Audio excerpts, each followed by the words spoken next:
नमस्कार दोस्तों, कैसे हैं हम लोग। उम्मीद करते हैं हम लोग बहुत अच्छे होंगे, स्वस्थ होंगे। तो चलिए दोस्तों चलते हैं पढ़ने के लिए प्रश्नावली 4.2। इस चैप्टर का नाम है दो चर और रैखिक समीकरण। ठीक है, तो क्वेश्चन नंबर 1 को यहाँ पर लिख चुके हैं और प्रश्नावली 4.2 है, यानी 4.2। ठीक है, चैप्टर नंबर 4 है।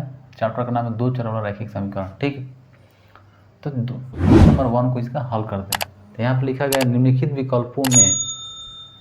विकल्पों में कौन सा विकल्प सत्य है, कौन सा विकल्प सत्य है और क्यों है, इसका रीजन देना है। एक समीकरण यहाँ पे दिया हुआ है, इस समीकरण को हल करना है और यहाँ पे दिया हुआ ऑप्शन ये क्वेश्चन नंबर इसका ऑप्शन दिया गया, माने कि 1 नंबर दिया गया ऑप्शन कि एक अद्वितीय हल है। ये जो इसको हल करने के बाद एक अद्वितीय हल है, केवल 2 हल है या अपरिमित रूप से अनेक हल है, इसके बारे में हमको बताना है।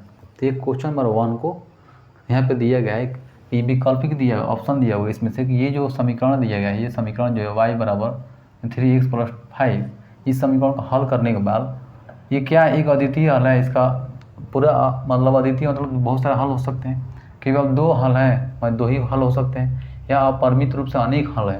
तो इसके रूप में किस तरह सत्यापित करेंगे उसके बारे में बताते हैं। सबसे पहले इसको हल करने से पहले दोस्तों हम समझेंगे कि एक चर रैखिक समीकरण और दो चर रैखिक समीकरण में क्या अंतर होता है।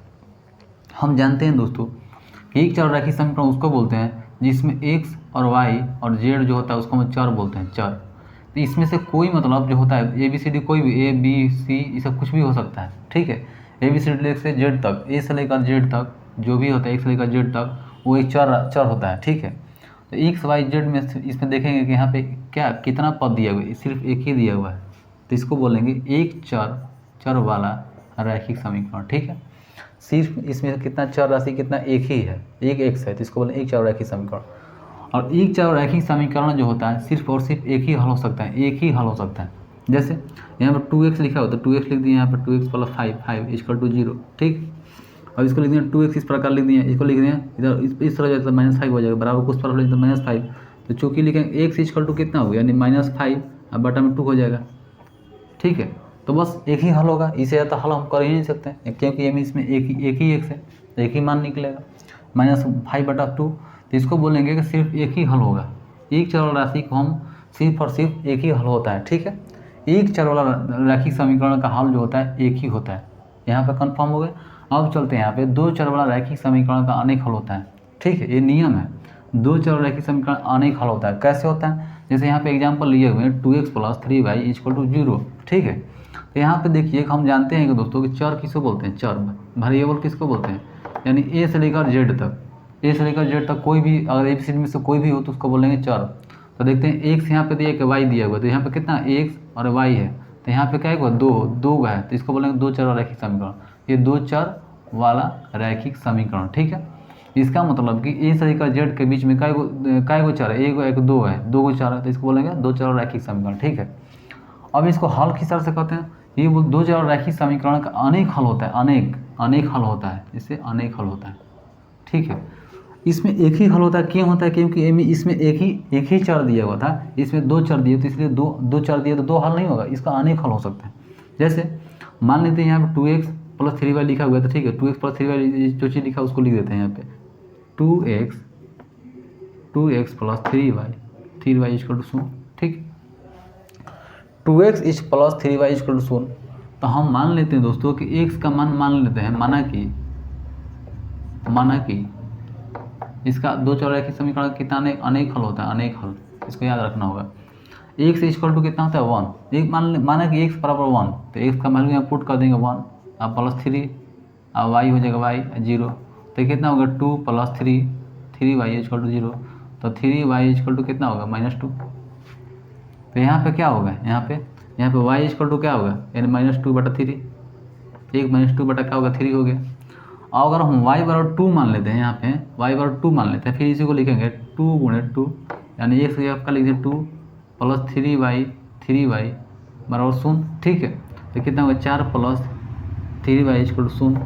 ठीक है, तो इसको हम क्या करते हैं, यहाँ पे लिखते हैं 3y = -4, तो लिखेंगे y = क्या लिखेंगे -4/3।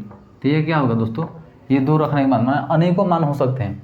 कभी y का मान लिख देंगे, मान लीजिए y बराबर मान लीजिए 1, तो क्या करेंगे यहाँ पे 2x लिखेंगे 2x + 3 × 1 = 0, तो 2x इज प्लस का 2x का बराबर कितना हो जाएगा, 2x बराबर क्या -3 हो जाएगा यहाँ पे x बराबर लिख देंगे, x बराबर क्या होगा यानी -3/2। इस प्रकार से माने अनेकों हल हो सकते हैं। यहाँ पे देखना है कि यहाँ पे जो भी मान रखेंगे अनेकों हल हो सकते हैं, लेकिन सिर्फ और सिर्फ दो चर रैखिक समीकरण में अनेक मान हो सकते हैं, लेकिन एक चर रैखिक समीकरण में एक ही मान हो सकता है, एक ही वैल्यू हो सकता है। यहाँ पे ध्यान देना होगा कि एक चर रैखिक समीकरण में एक ही हल हो सकता है, दो चर रैखिक समीकरण में इसका अनेक हल हो सकते हैं, अनेक हल हो सकते हैं। तो इसी को याद दिलाना जरूरी था। इसी के ऊपर एक क्वेश्चन नंबर 1 को हल करेंगे, इसको हम मिटाते हैं। दोस्तों उस चीज़ को मिटा दिए, यहाँ मिटाने के बाद साफ सुथरा कर दिए, ठीक है। इसको बनाने के लिए जो समीकरण दिए उसको लिखेंगे y = क्या लिखा हुआ है 3x + 5 लिख देंगे, ठीक। 3x + 5 हो गया। तो यहाँ पे क्या करा क्वेश्चन, निम्नलिखित विकल्पों में कौन सा विकल्प सत्य है, सत्य चूज करना है और क्यों है। तो y = दिया हुआ 3x + 5, समीकरण को लिख दिए यहाँ पे, ठीक है। विकल्प 1 दिया एक अद्वितीय हल है। एक अद्वितीय हल मतलब दो ही हल हो सकते हैं, या अद्वितीय मतलब बहुत सारा हल हो सकते हैं। यहाँ पे दिया हुआ केवल दो ही हल हो सकते हैं, माने ये अद्वितीय मतलब सिर्फ दो ही तरीका से हल हो सकते हैं, केवल दो हल हो सकते हैं, या परिमित रूप से अनेक हल हो सकते हैं। तो हम लोग जानते हैं दोस्तों कि जो परिमेय संख्या होता है, दो चर रैखिक समीकरण होता है, दो चर वाला रैखिक समीकरण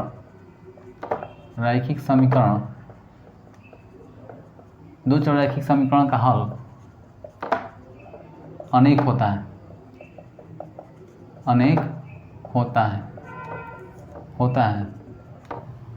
दो चर रैखिक समीकरण का हल कितना होता है, अनेक होता है, अनेक। हम जानते हैं ये चीज़ कैसे होता है, उस चीज़ को हम क्यों होता है।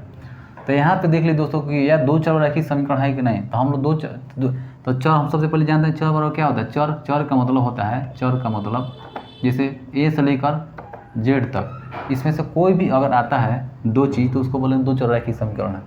जैसे यहाँ पे a से लेकर z तक के बीच में क्या है, यहाँ पे एक y है एक x है, ये क्या है, दो चर है। अब दो को चर है, तो इसको क्या बोलेंगे, दो चर रैखिक समीकरण बोलेंगे। क्या बोलेंगे, तो दो चर रैखिक समीकरण बोलेंगे। क्यों बोलेंगे, क्योंकि y है और x है, तो इसको क्या बोलेंगे, दो चर रैखिक समीकरण बोलेंगे, ठीक है। अब हम जानते हैं कि दो चर रैखिक समीकरण का मान के हल कितना अनेक होता है। तो अनेक होता है, तो यहाँ पे देखिए अद्वितीय हल है, ये नहीं होगा, ठीक है। यहाँ पे क्या है, दो हल होगा तो नहीं होगा। यहाँ पे क्या होगा, यहाँ पे अनेक होगा, यहाँ अनेक दिया होगा तो अनेक हल होता है। तो आंसर इसका क्या होगा, इसका आंसर क्या होगा, आंसर इसका क्या होगा, क्वेश्चन नंबर 3, आंसर अपरिमित रूप से अनेक हल है, अपरिमित रूप से अनेक हल है, ठीक है। अब किस तरह से आप लोग बता दिए कि यहाँ पे कितना एक y है एक से, तो इसका मतलब दो चर वाला रैखिक समीकरण, दो चर वाला रैखिक समीकरण का हल अनेक होता है, तो अनेक होता है। तो ये मेरा क्या हुआ आंसर क्या हुआ, आंसर क्या हुआ, आंसर मेरा 3 नंबर हो गया, ठीक है। एक 1 नंबर गलत है, दूसरा नंबर गलत, तीसरा नंबर क्या हुआ, मेरा आंसर हो गया, ठीक है। अब होता है क्यों होता है, क्यों, अब क्या इसका रीजन देना हमको। तो रीजन का मतलब देखिए आप लोग, रीजन में देख लीजिए, इस समीकरण को लिखे 3x + 5 लिख दिए। अब मान लेते हैं दोस्तों कि यहाँ पे x बराबर 1 लिख देते हैं, ठीक है। तो y बराबर क्या होगा, यानी 3x समान 1 लिख देते तो 1 + 5 हो गया। तो कितना होगा 3 और +5 लिखा होगा 8 हो गया। तो y का मान कितना हो गया, यहाँ पे y का मान कितना हो गया, तो y बराबर कितना 8 हो गया। अगर 1 रखते हैं तो y का मान कितना 8 हो जाता है, ठीक है। अब हम x का मान 1 रखें तो y का मान 1 रख देते हैं, तो y का मान 1 रखें तो क्या होता है, देखिए यहाँ पे 1 = 3x + 5, यानी y के मान 1 रख दिए तो 1 लिख दिए, 3x + 5 है, 3x + 5 लिख दिए, ठीक है। अब 5 की इस तरफ लाते हैं तो 1 माइनस कितना होगा 6 = 3x, ठीक। यहाँ पर लिखेंगे 5x = 3x, ठीक है। तब लिखेंगे चूँकि x इक्वल कितना होगा, यानी -5/3। तो आप देखिए यहाँ y के मान 8 हो गया, यहाँ पे x के मान कितना -5/3 हो गया। माने कि अनेकों हल हो सकते हैं। इसका का मान कभी 2 यहाँ पे 2 रख सकते हैं, कभी 3 रख सकते हैं, कभी 4 लिख सकते हैं, कभी 5 लिख सकते हैं। इसका मतलब क्या होगा, इसका मान अनेकों हल हो सकते हैं। बस इसी को क्या करना था, सत्यापित करना था। तो मेरा सत्य चीज़ क्या होगा, यहाँ पे नंबर तीसरा नंबर क्या हुआ मेरा सही हुआ कि अपरिमित रूप से अनेक हल होते हैं, ठीक है। ये चीज़ हम जान गए। अनेक हल कैसे होते हैं, जैसे मान रख दिए x का मान 1 रख दिए, कभी y का मान 1 रख दिए, कभी 2 रख देंगे, कभी 3 रख देंगे। तो क्यों होते हैं इसको हम रीजन दे दिए कि आप लोग देख लीजिए, यहाँ पे प्रूफ करके दिखा दिए। तो फाइनली दोस्तों इस वीडियो को हम रोकते हैं, नेक्स्ट वीडियो मिलते हैं, तब तक हमको इजाज़त दीजिए। जय हिंद, सत्य में जयते, वंदे मातरम।